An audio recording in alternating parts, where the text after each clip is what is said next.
Alors, salut tout le monde. Comme vous voyez, on va un petit peu parler d'Instagram et un petit peu des astuces et des bienfaits que vous pouvez trouver sur ce petit réseau qui peut être vraiment sympa. Donc, le live va un petit peu se présenter comme ça. Je vais faire un petit peu d'abord une petite présentation de moi, de mon parcours, de comment j'utilise Instagram et comment ça a commencé pour moi également. Après, je vais essayer de vous donner quelques petits conseils, pour l'IFSI. Enfin, c'est surtout des questions qu'on me pose, régulièrement et ça me permet de vous faire un petit point dessus, en direct. Donc pour l'IFSI et pour les stages et après, comme l'a dit, Yoann, on fera une petite question, un petit, question-réponse, si vous voulez. Donc voilà, alors c'est parti. Donc moi, c'est Mathias. Donc j'ai 31 ans, je suis marié, j'ai 2 enfants en bas âge. Heu Donc, je suis en troisième année d'école d'infirmier. Alors, j'ai repris à peu près un bon paquet d'années en tant que soignant et donc c'était pas évident. Après, ce que j'aime bien faire, j'ai pas mal de hobbies dans la vie, donc il y a le sport, il y a la photo, j'aime bien faire un peu de toute façon, il faut vous trouver des passions pendant vos études parce que ça va vous aider un petit peu à vous libérer de tout le stress que peut engendrer l'école ou les stages et vraiment ça va vous permettre de penser à autre chose, de souffler, de faire des petites coupures et ça, c'est vraiment hyper important durant cette formation.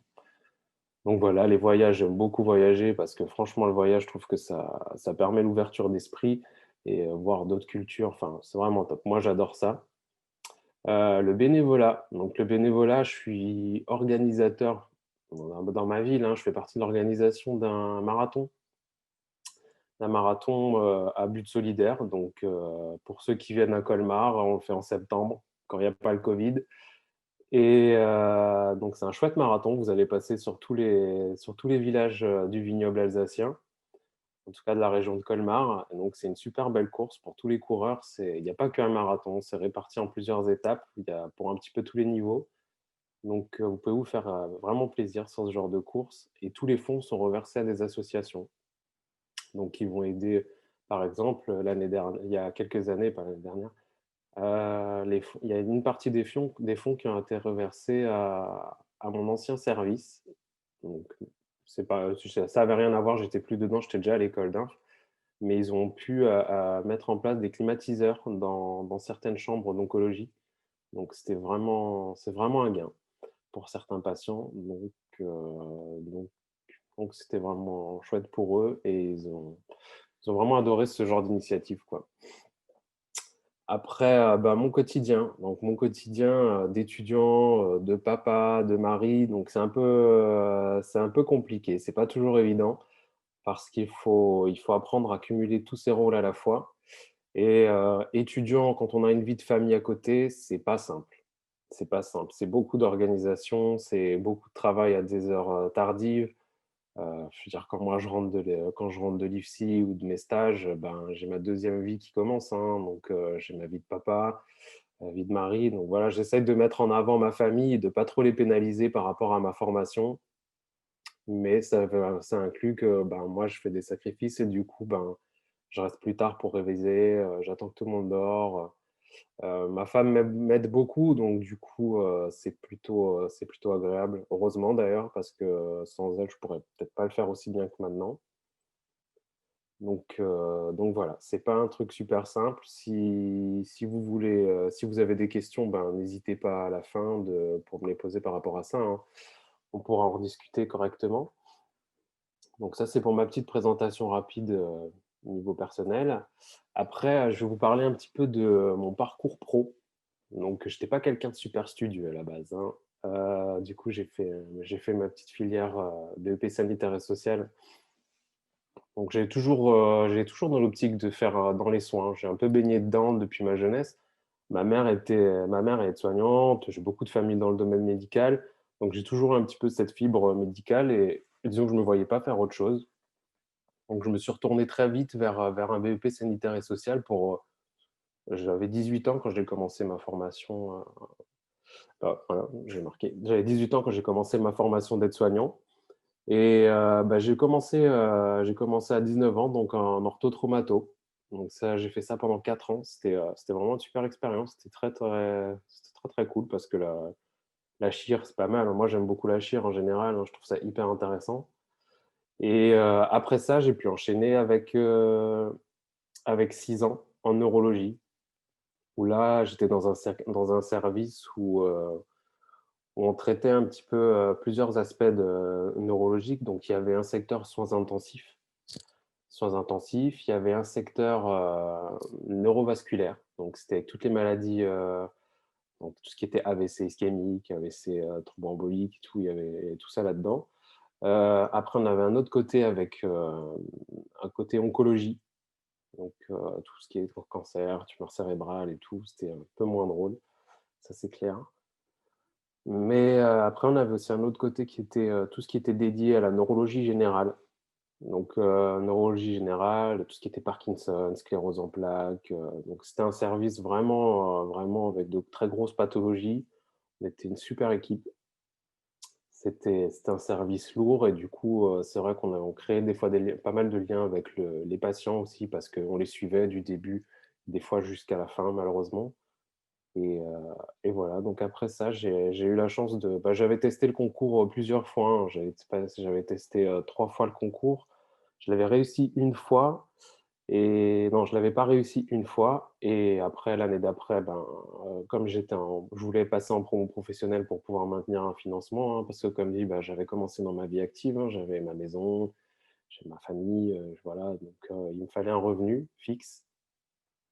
Donc ça a mis un peu de temps avant que je puisse avoir, ce financement et puis 2018, c'était parti pour l'école d'inf, hein, donc voilà. Ça faisait donc depuis mes 18 ans que j'avais pas remis les pieds à l'école. Alors sacrée étape, hein. Attendez, je vais juste voir ce que j'ai mis après. Ah non, c'était Instagram, OK.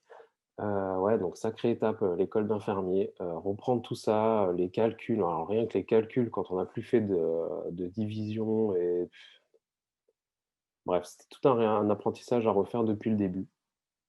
Mais on va un petit peu plus en revenir en détail, dans la partie, petits conseils, à l'IFSI. Maintenant, je vais vous parler, du sujet principal, de la présentation, hein, donc Instagram. Alors Instagram, j'ai commencé comme tout le monde, parce que c'était un petit effet de mode, hein, donc chacun crée son petit compte, on partage quelques photos et voilà, on trouve ça sympa. Après, petit à petit, en rentrant à l'IFSI, j'ai commencé à suivre quelques comptes infirmiers. Non, principalement, c'était le compte de Julie, Fichidé. Je pense que beaucoup d'entre vous, suivent ce compte et vous avez raison. Donc avec ça, j'ai remarqué, par rapport à ma phrase, quels sont les avantages que j'y ai trouvés? J'y ai trouvé des gens, qui faisaient des fiches qui pouvaient m'aider un petit peu dans mon apprentissage. Du coup, je parle de Julie parce que son site m'a beaucoup aidé, au début. Même toujours maintenant, hein, c'est vrai que par moment, je vais toujours dessus pour prendre quelques infos. C'est toujours très utile. Donc voilà, il y avait beaucoup de parcours, de gens avec des parcours différents, dans des services différents. Donc ça permettait un petit peu de communiquer ensemble. En plus, généralement sur Instagram, tout le monde est assez accessible. Donc vous avez accès à des infirmiers qui sont en service, vous avez accès à des étudiants qui étaient en formation avancée par rapport à moi. Donc plein de conseils, plein d'infos, des petites astuces. Heu et ça, j'ai trouvé ça hyper intéressant de pouvoir, un petit peu partager son vécu, son parcours, ses conseils, ses petites astuces pour nous faciliter notre vie à nous d'étudiants parce que tout dépend de nos parcours. C'est pas toujours simple pour tout le monde. Quand on a un peu de recul, ça nous permet aussi un peu de recul par rapport à une situation, ça nous permet également de pouvoir, aider quelqu'un qui serait peut-être aussi dans ce type de situation. Je reçois pas mal de messages, là, ce sera plus du coup dans la partie comment je l'utilise aujourd'hui. Donc, ben, petit à petit, je me suis dit, moi, j'ai quand même un bagage derrière. J'ai fait aide-soignant pendant presque 10 ans. Disons que le monde de l'hôpital, je le connais très bien, je sais comment il est, je sais comment il peut être malheureusement aussi et franchement, je me suis dit en plus, j'étais, dans mon service en neuro, j'étais, référent dans des étudiants qui venaient donc tout ce qui était encadrement, je trouvais ça vraiment bien parce que c'était mes futurs collègues. Donc, je partais du principe que s'ils étaient bien formés, et ben, ils seraient contents de cette formation et ça ferait des bons soignants par la suite. Donc je me suis dit: «Ben, je vais un petit peu reprendre, cet esprit et le transposer sur Instagram». Donc bah, j'ai commencé petit à petit. Après, bah, ça s'est pas fait comme ça, hein. Je veux dire, j'ai eu un coup de pouce, hein. Tout ce qui est partage de compte et tout, on m'a un petit peu mis le pied à l'étrier aussi, hein, et ça, je remercie aussi beaucoup, Julie par rapport à ça. C'est qu'elle m'a bien mis le pied à l'étrier dans le monde d'Instagram et ce qui a fait qu'aujourd'hui, ben, je me retrouve avec presque 10 000 abonnés aujourd'hui. C'est grâce à elle au début.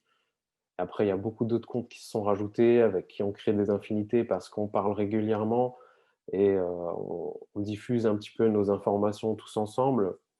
Donc c'est comme ça que je l'utilise aujourd'hui. On part un petit peu des contenus de chacun, on regarde un petit peu ce que chacun fait et on essaye un petit peu de se détacher de tout ça et essayer de trouver sa petite marque.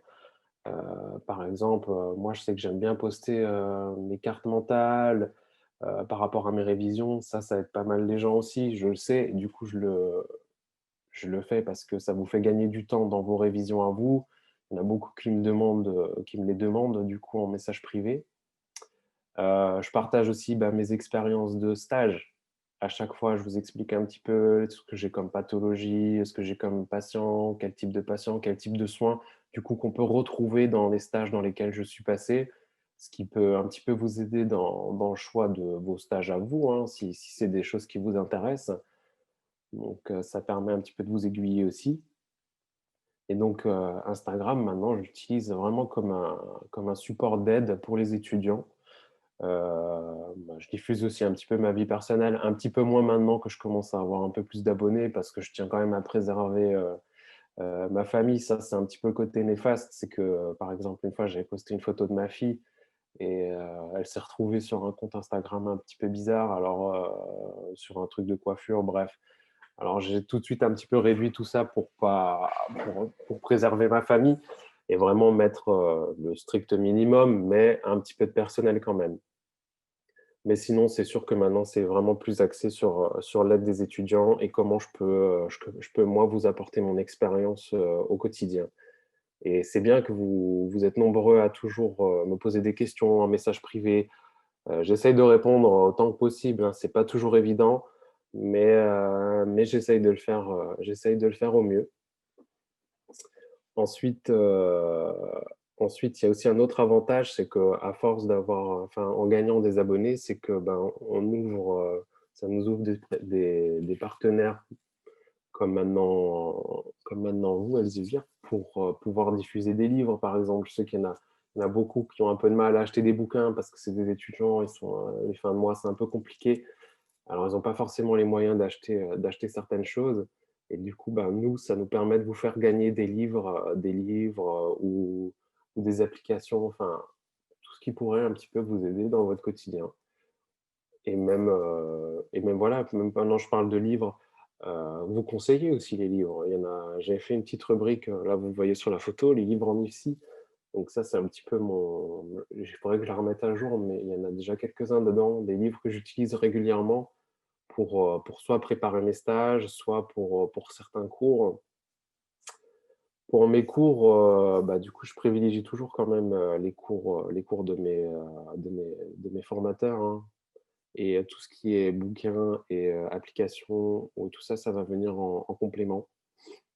Donc c'est pour ça que comment Insta peut vous aider aujourd'hui? Bah, ça va vous aider un petit peu, comme moi ça m'a aidé, c'est que ça va vous aiguiller un petit peu dans votre quotidien, dans votre formation, dans vos stages, dans certaines révisions, même dans certaines révisions, ouais, comme dit sur, je sais pas, une pathologie ou des traitements. Instagram, il y a aussi beaucoup de médecins qui sont accessibles et c'est vrai que, je parle avec pas mal d'entre eux qui peuvent, bah, voilà, si on a un souci là-dessus, on veut avoir une précision, eux peuvent l'expliquer, bah, du coup avec des mots d'étudiants et pas forcément avec des mots de formateurs, ce qui est peut-être plus compréhensible pour certains. Donc, Instagram, c'est vraiment un outil de partage et d'aide parce que, voilà, parce que, par rapport à toutes les raisons que je vous ai citées, c'est que ça va vous aider dans votre quotidien. Vous pouvez trouver toutes les informations nécessaires, surtout au niveau de la formation infirmière. Là, je parle par rapport à moi parce que c'est mon cas.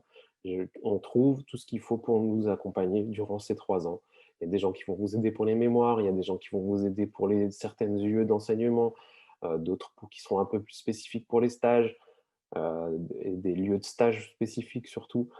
Donc voilà, donc tout ça fait que ça reste un outil vraiment hyper interactif et c'est un outil social, hein, parce que ça crée du lien entre chacun et on est une grande famille d'étudiants et il faut s'entraider parce que la formation, c'est pas toujours simple. Il y a certaines formations, je parle des instituts de formation où on est mieux lotis que d'autres.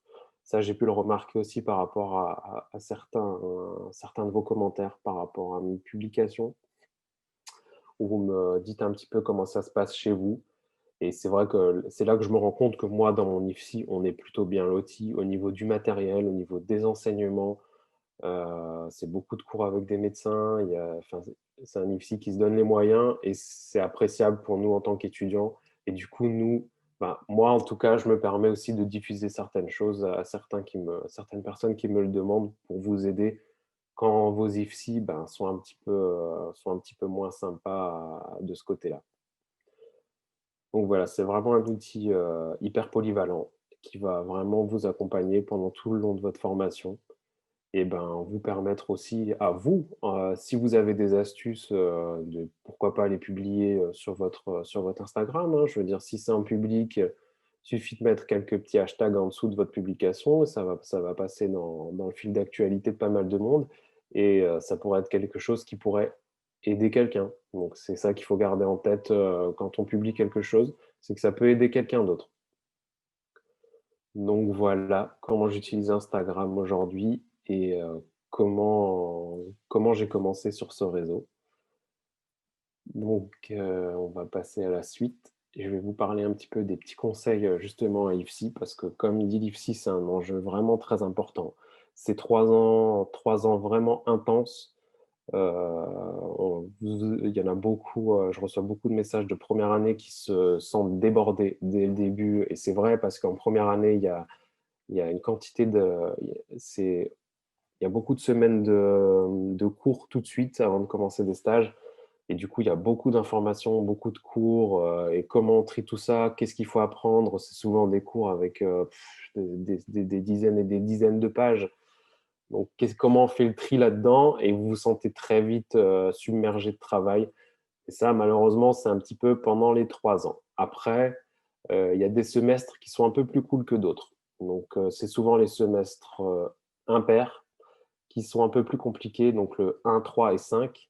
Le 3, c'est un gros, gros morceau de votre formation en deuxième année.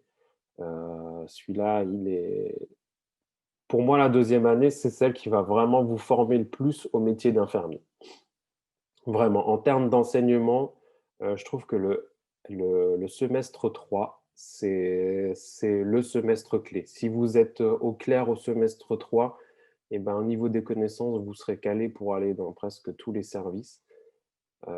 Après, en complément, bien sûr, des autres unités d'enseignement. Mais au niveau connaissances infirmières, je trouve que c'est le plus dense et le plus important. Donc, c'est pour ça que c'est un enjeu vraiment, vraiment fort parce que votre façon d'être à l'IFSI va un petit peu conditionner votre avenir, comment dire, vos compétences d'infirmier et vos connaissances d'infirmier en tant que professionnel. Si vous prenez ces trucs-là à la légère, que vous validez vite fait, le problème, c'est que vous allez le ressentir en stage.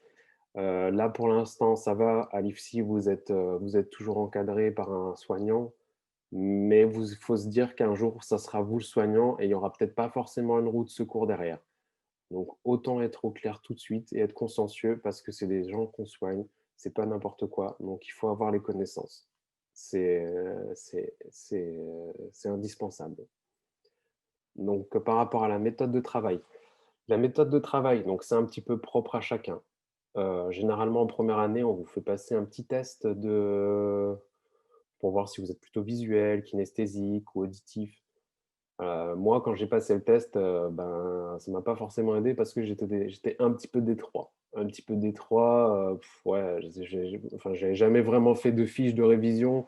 Comme dit, j'étais vraiment pas très studieux à l'école d'aide-soignant, j'en parle même pas. Hem, mais du coup, c'est quelque chose que j'ai appris à l'IFSI en première année et je me suis beaucoup aidé, beaucoup fait aider aussi au début, hein. Je remercie beaucoup mes collègues de promotion qui m'ont quand je leur demandais des fiches parce que je faisais beaucoup de recopiage au début, avant de trouver réellement ma propre méthode. Parce que le recopiage, finalement, je me suis après c'est personnel, hein. Quand je faisais une fiche, écrite simple, d'un résumé enfin, un résumé d'un cours, c'est qu'en fait, je la copiais, vraiment comme un robot sans réellement comprendre. Je sais pas si vous voyez ce que je veux dire? Du coup, c'était juste du recopiage. Il y avait pas vraiment d'intellect derrière et de réflexion sur ce que j'étais en train d'écrire. Donc le premier semestre, je l'ai un peu passé comme ça, un petit peu à naviguer, à travers ces différentes fiches pour essayer de sortir de la tête de l'eau. Heu, Dans votre méthode de travail, il va falloir être hyper organisé. Donc c'est que vous avez vos unités d'enseignement, il y a les cours, donc il faut se faire un planning de révision et un planning par rapport aussi à vos dates d'évaluation. Parce que si vous commencez à réviser un truc que vous allez passer dans je sais pas combien de mois, il y a de fortes chances que vous allez l'oublier. Si vous faites une belle fiche synthétique à votre façon, il y aura toujours un petit reste et comme ça, vous pourrez la reprendre au moment voulu. Donc ça, c'est votre méthode de travail qui va un petit peu vous sauver par rapport à vos partiels. Parce que comme dit, les cours sont très denses, donc il faut vraiment synthétiser ça et aller à l'essentiel. Tout n'est pas forcément important dans le cours. Disons que les gros titres vont vraiment être la base de votre travail et après ça va être un petit peu plus de recherche personnelle, de complément, on va dire. Et là, le complément, vous allez pouvoir le retrouver, eh ben, dans les livres, dans les applications, sur des fiches de certains. Tout ça, ça peut aider dans votre méthode de travail. Moi, je suis parti, comme dit, sur la méthode de travail des cartes mentales. Cartes mentales, c'était vraiment quelque chose qui me correspondait bien. Parce qu'il y avait un peu de visuel, il y avait de l'auditif, parce que en même temps, moi, je lis mon cours, et du kinesthésique, parce que du coup, on va écrire son texte. Alors moi, je vous parle vite fait de ma méthode de travail. Donc, moi, je pars de mon sujet central, c'est mon cours. Après, je vais définir les gros thèmes qui sont en lien avec mon cours. Donc généralement, c'est les gros titres parce que, généralement, un cours, il est toujours bien fait, il est assez chronologique. Donc ça se fait un petit peu toujours de la même façon. Alors j'ai la définition, j'ai les points importants et à ça, je vais un petit peu le détailler à chaque fois. Je ne vais pas prendre tout ce qui est marqué dedans, mais je vais prendre ce qui est selon moi l'essentiel. Donc, et j'essaye de me forcer à synthétiser ça sur une page, des fois 2 pages quand c'est des gros cours. Et voilà, je fais mes cartes mentales comme ça. Je trouve que moi, c'est la méthode qui me correspond le plus. C'est pour ça que je vous la partage en post. Après, je vous parle de la régularité du travail. À l'IFSI, il faut être constant. Il y a pas de secret. Si vous voulez réussir correctement, c'est la constance.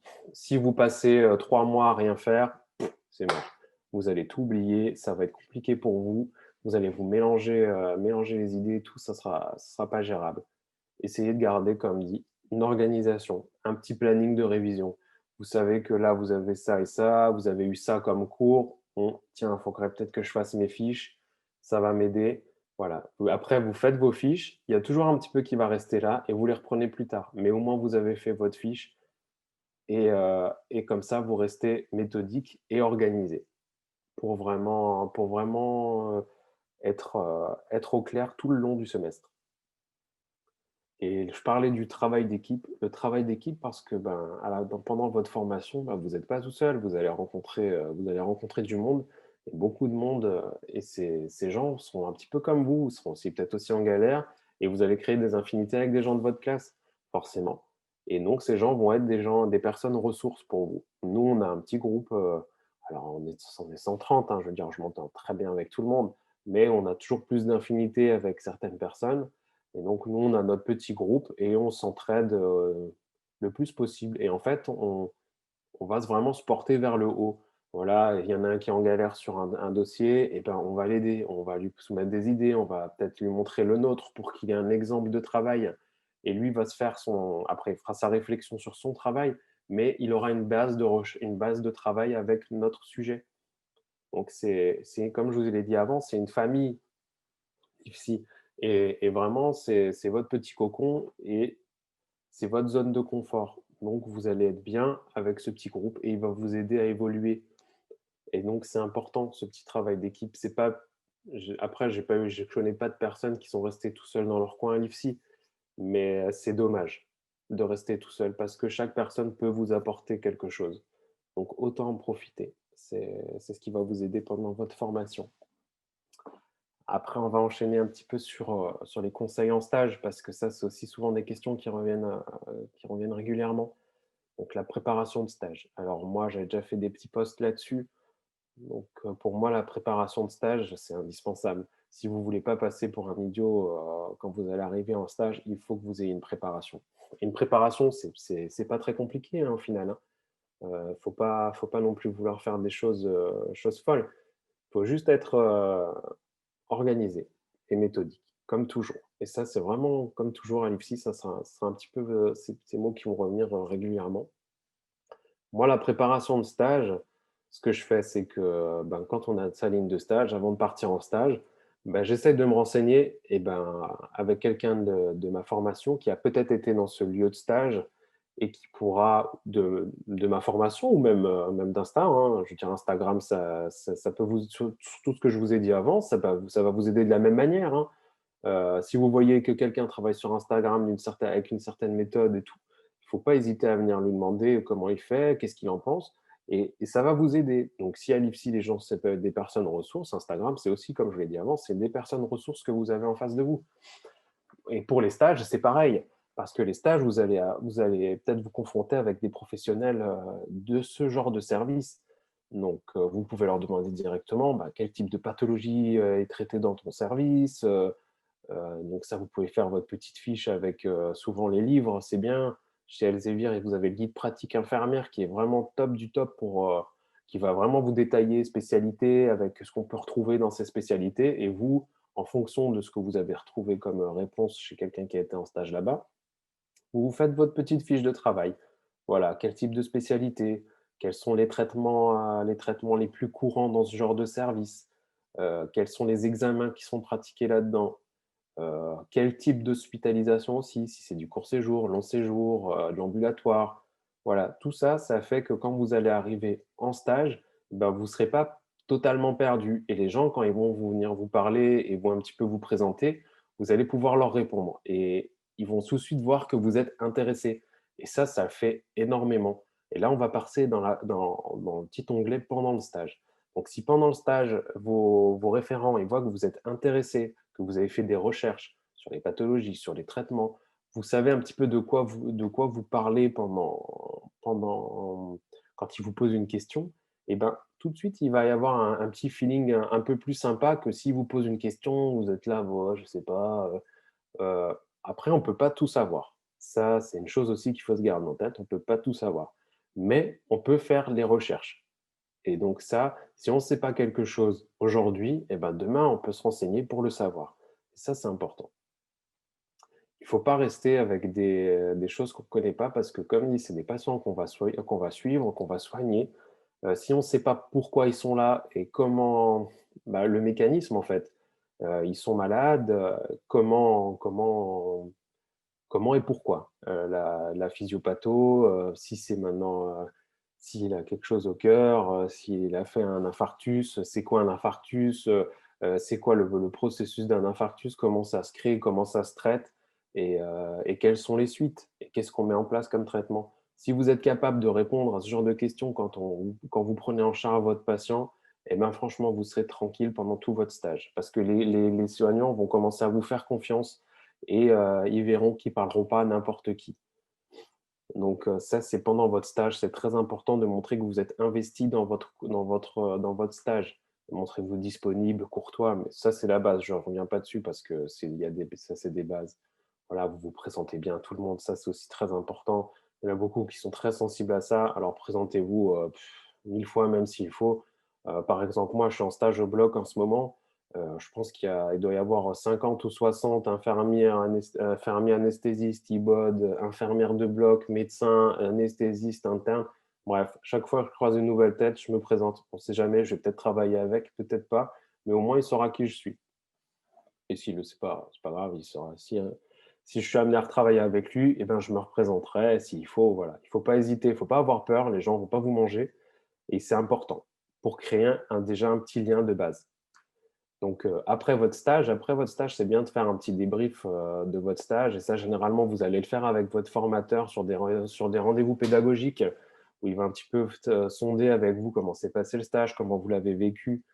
Si vous avez des situations de stage qui se passent très mal, n'hésitez pas à en parler. Sur Instagram, on en parle beaucoup. Alors, j'essaye un petit peu de vous renseigner et un petit peu de vous aiguiller sur les démarches à suivre. Mais il ne faut pas qu'une situation qui se passe mal, vous la laissez traîner pendant votre stage. Il faut vraiment pouvoir la mettre au clair très rapidement pour, euh, pour vous, parce que vous allez passer 4, 5, 6, 7, 8 semaines, 8, 10 semaines dans un stage. Vous ne pouvez pas vous laisser pourrir un stage comme ça pour rien. Les stages, c'est vraiment très important dans votre formation, alors il ne faut pas les gâcher. C'est pour ça que je vous dis que le choix des stages est important. Donc nous, on a des typologies de stages à respecter. N'hésitez pas à prendre sur Instagram des conseils par rapport à des stages qui pourraient être sympas. Si vous voyez qu'un soignant travaille dans tel et tel service, n'hésitez pas à lui demander est-ce que c'est sympa, quel type de soins on va retrouver, pour essayer de voir un petit peu quelles sont vos préférences, vers où vous allez un petit peu vous aiguiller, parce que le but, en finité, c'est de trouver un service dans lequel on aimerait travailler à la fin. Et donc, essayer d'axer toute votre formation pour arriver à ce but final, mon service où j'aimerais travailler à la fin de mes 3 années. Donc, c'est pour ça que si maintenant vous voulez vraiment plus de relationnel, essayez tout ça, tout ce qui est psychiatrie. De toute façon, il y a des typologies de stages que vous n'allez pas pouvoir éviter, que c'est comme ça, vous allez y passer. Mais après, il y a peut-être il y a des stages un peu plus relationnels que d'autres, s'il y a des stages un peu plus techniques. Je voulais dire, moi au bloc, le relationnel, il y en a, c'est sur des périodes intenses mais courtes. Donc du relationnel, il y en a, mais c'est pas là où vous allez plus vous épanouir au niveau relationnel. Donc voilà, c'est par exemple un stage qui ne serait pas bien de demander. Après, si c'est l'univers du bloc qui vous intéresse, voilà, il faut y aller, il faut demander. Si c'est une technique à mort, vous demandez la réa ou ce genre de stage qui vont vraiment un petit peu vous pousser vers ce résultat final du service dans lequel vous allez travailler plus tard. Donc pensez bien que toute cette formation c'est pour un but final, c'est vous, comment vous allez sortir de cette école. Et, et pour vous aider, eh ben, vous avez tout ce que je vous ai expliqué jusqu'à maintenant. Vous avez les réseaux. Donc Instagram, c'est un super réseau pour ça. Moi, j'y trouve complètement mon bonheur là-dessus. J'espère partager mon bonheur avec certains d'entre vous et avec le plus de monde possible. Et voilà, vous avez les aides, les bouquins, les livres, les applications, pardon. Tout ça va faire que vous allez arriver pour être le meilleur soignant possible et dans le service dans lequel vous souhaitez travailler. Et ça, c'est important pour vous. Parce que si on n'est pas bien dans le service dans lequel on travaille, on fera peut-être pas forcément du bon travail. On va essayer, mais ça ne sera pas pareil. Il faut que le travail, il ne faut pas que ça soit une contrainte, il faut que ce soit un plaisir. Donc gardez toujours ça en tête et voilà, il faut avancer et faire les choses correctement. Donc voilà, je pense avoir fini pour mes petits conseils. Et ben voilà, on arrive à la fin. Donc, je vous remercie beaucoup pour votre attention. J'espère que j'ai été clair, que vous avez eu pas mal d'infos. Et voilà, si vous avez des petites questions, n'hésitez pas. Yes, merci beaucoup Mathias, c'était Je t'en effectivement prie. très clair. C'est très sympa de voir que tout tourne quand même autour du fait d'être bienveillant, de s'impliquer, de s'intéresser et puis d'échanger. Alors justement, on a quelques questions. Un étudiant demande si tu participes au tutorat dans ton IFSI. Alors, alors quand j'étais en première année, on avait un système de tutorat. Donc, c'était des étudiants de deuxième année qui venaient nous faire un petit peu de tutorat. Mais c'est pas quelque chose qui a été reconduit. Et puis après, tout s'est vite enfin, après, quand nous, on arrive en deuxième année, il y a vite eu le Covid. Et après tout ça, c'est passé à la trappe. Du coup, du tutorat, je veux dire, j'en ferai un peu plus sur Insta, on va dire. Ouais. Vraiment, j'essaye d'aider. J'ai beaucoup de gens qui viennent me poser des questions et j'essaye d'aider un maximum de personnes via Instagram plutôt. Mm. Même des gens de mon IFSI, hein, je veux dire, j'ai des gens de première et de deuxième année qui m'écrivent régulièrement et j'essaye de faire les choses avec eux, quoi, correctement. Mm. Alors justement, il y a d'autres questions. Combien de temps tu passes sur Instagram par jour? Oh là. Alors, si j'écoute ma femme beaucoup trop, euh, franchement, ouais, ça dépend des jours. Ouais, au moins 2 heures, ouais, largement, largement 2 heures. Mm. Ouais. Ouais. Franchement, à 2 heures, c'est peut-être le minimum. Et Parce tu que trouves que c'est trop? ben, ça devient vite addictif en fait. C'est un petit peu un cercle vicieux, c'est que bah, forcément, on rentre dans cet engrenage de, bah, on va aider quelqu'un, donc tu commences une conversation, bah, tu as de plus en plus d'abonnés, donc forcément, tu as de plus en plus de questions aussi, et tu as de plus en plus de conversations, et il y a toujours Alors, c'est pour ça que des fois, je mets un peu de temps à répondre, j'essaie de répondre à tout le monde, j'essaie de prendre le temps pour chacun, mais ça demande du temps. Voilà. Ok, super. Alors, autre question liée. C'est quoi le meilleur commentaire ou le meilleur message privé que tu aies reçu sur Instagram? Ah, le meilleur commentaire, bah, j'en ai pas un, je veux dire, les meilleurs Les commentaires, ben, meilleurs. c'est ceux-là quand vous allez me dire que je vous ai aidé, quand vous allez me dire que ce que je fais sur Insta, ça vous aide, que ma page, ça vous plaît. Enfin, toutes ces petites choses-là qui vont me valoriser moi et forcément qui vont me faire plaisir. Ouais, tu m'étonnes. Autre question après, c'est quoi ton projet professionnel? C'est-à-dire à l'issue de enfin, une fois que tu seras diplômé, donc là, à la fin de l'année, qu'est-ce que tu veux faire? Alors, moi, j'étais toujours parti vraiment dans l'optique d'aller au bloc opératoire. Après, arrivé au bloc, j'étais complètement, je me suis pris un peu une grosse baffe. C'est que dans le sens où ben, en fait, le fait d'y aller occasionnellement pendant un stage, je veux dire d'aller une journée où vraiment on est dans le feu de l'opération, on va regarder ça, ça va être génial. Autant là, quand on va y bosser, on va se rendre compte que ben, la formation qu'on fait actuellement n'a plus rien à voir avec le travail qu'on va faire au bloc opératoire. C'est un autre métier, c'est complètement autre chose. C'est très intéressant, je ne dis pas le contraire. C'est hyper intéressant, c'est vraiment autre chose. Je ne sais pas comment le dire. Donc, le bloc opératoire, je pense que je vais vraiment me tourner vers ça, mais je me laisse quand même la possibilité. Je sais que chez mon prochain stage, c'est aux urgences. J'attends de voir aussi comment ça va se passer aux urgences. Mmh. Mais normalement, le bloc opératoire. OK, d'accord. Alors une question qui n'a rien à voir, est-ce que tu as des conseils pour réaliser des démarches cliniques en stage? Ah ouais, les démarches cliniques, alors ça, c'est vraiment quelque chose de particulier parce qu'il y a un petit peu, chaque IFSI a un petit peu sa méthode de faire une démarche clinique. Alors, c'est un peu compliqué. On me demande souvent cette question, c'est vrai. Comment réaliser cette démarche clinique? Euh, pour réaliser une bonne démarche clinique, il faut que vous ayez fait un bon recueil de données. Vraiment, le recueil de données, s'il est structuré, s'il est complet, votre démarche clinique, franchement, elle va découler tout seul. Nous, ce qu'ils font à l'IFSI, c'est qu'ils nous font faire des schémas d'analyse. Alors, je sais que ça ne parle pas à beaucoup de monde, c'est assez spécifique. Donc, on va prendre, c'est un peu comme une carte mentale d'un patient. Donc, on va prendre le patient au niveau central et tout autour, on va détailler ses problèmes et après mettre les actions en lien. Ah, euh, ils C'est pas arrivent, grave, le monde t'inquiète, arrive, ouais, continue. hein, pas de souci. Du coup, voilà, ça va détailler un petit peu toute la carte autour du patient avec d'abord les pathologies et les diagnostics infirmiers qu'on va pouvoir mettre en lien par rapport à ces pathologies. Et donc là, une fois que vous avez fait cette carte mentale, vos problèmes infirmiers, ils vont vraiment vous sauter aux yeux. Et mais oui, mais oui, vraiment.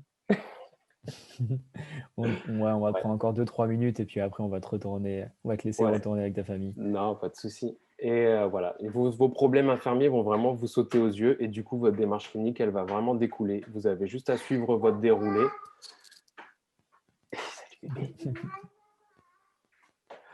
Voilà, donc au niveau de la démarche clinique, si vous avez un bon recueil de données et que c'est structuré, il n'y aura pas de souci pour la faire. Après, comme dit, il y a chaque IFSI est un peu spécifique. Donc, Salut. chaque Ipsy est un peu spécifique. Attends, bébé.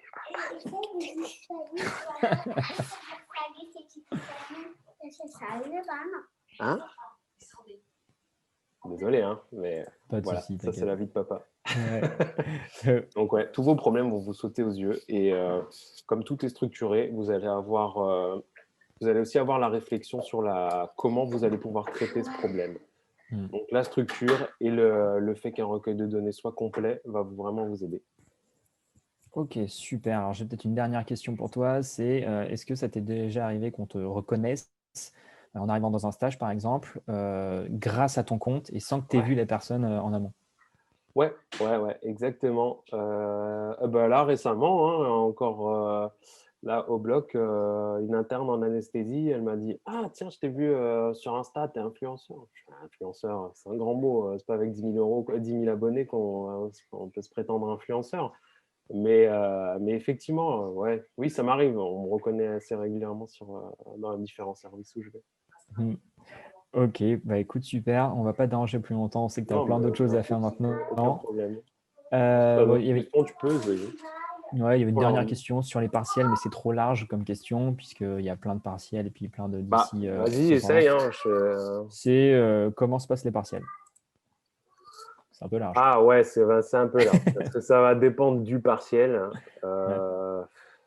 S'il y a des partiels qui sont quand même assez particuliers, tu as des partiels en groupe, tu as des partiels solo, tu as des partiels, c'est des démarches, d'autres donc certains c'est du raisonnement personnel, d'autres ça va être ce que ce que tu auras appris, hein, tout ce qui est processus, tout ce qui est bio, tout ça, les GIS, tout ça c'est que de l'apprentissage. Donc ouais, c'est un peu large. Ou comment ça se passe? Ça Ok. dépend de ton partiel. Hein. Ouais. Ok, bah c'est terminé pour les questions. Donc peut-être tu veux rajouter une dernière chose et puis ensuite on va se dire au revoir. Ouais, n'hésitez pas. N'hésitez pas à venir me contacter directement quand vous avez quoi que ce soit. Je réponds à tout le monde, il n'y a aucun problème. On me dit souvent: «Ah ouais, t'as répondu. Bah ouais, normal. Je veux dire, si tu prends le temps de m'écrire, je prends le temps de te répondre. Je trouve que c'est la base. Alors, je sais pas si certaines autres personnes sur Insta font un peu des manières, mais je trouve que si déjà vous prenez le temps de nous écrire, je veux dire, c'est grâce à vous aussi qu'on existe. Donc, il faut être reconnaissant des choses. Donc, la moindre des choses, c'est de vous répondre quand vous nous parlez. Et bah écoute, merci beaucoup pour Eh ta ben, bienveillance, ta merci sympathie, à le temps toi, que tu mets merci à à vous. disposition. C'est C'était super super ce cool. petit truc, Donc, ces petits lives. mm, ouais, merci beaucoup en tout cas. Donc nous, on va se quitter là-dessus. Bon, en tout cas, sachez pour les spectateurs que vous allez recevoir un email avec avec le replay justement, et on va pouvoir diffuser cette vidéo. Je pense qu'il servira à pas mal d'étudiants en tout cas. Donc merci beaucoup Mathias pour ton temps, et puis à bientôt, Ouais, et bah, à très à bientôt sur bientôt. Instagram. Ouais, avec plaisir. À plus et Salut puis bonne Mathias. soirée tout le monde. Au revoir.